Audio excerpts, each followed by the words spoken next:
Hi guys, in this video I will show you how to change the display language in Excel, what you need to do. But before that, if you find this video is helpful, please subscribe to my channel and give a like. Okay, how to change the display language in Excel. Just click on File. After that, in the bottom, you can see here Options. Just click on it. And then click on language, and you see here office display language. Here it's English.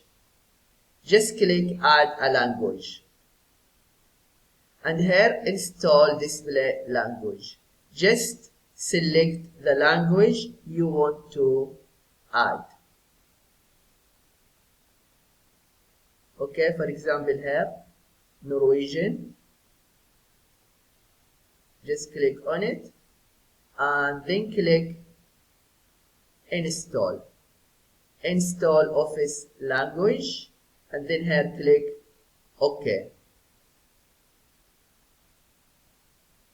Now just you need to wait a few minutes. Yeah, this is what you need to do if you want to know how to change the display language in Excel. I hope this video is helpful. Thank you for watching and see you in the next video.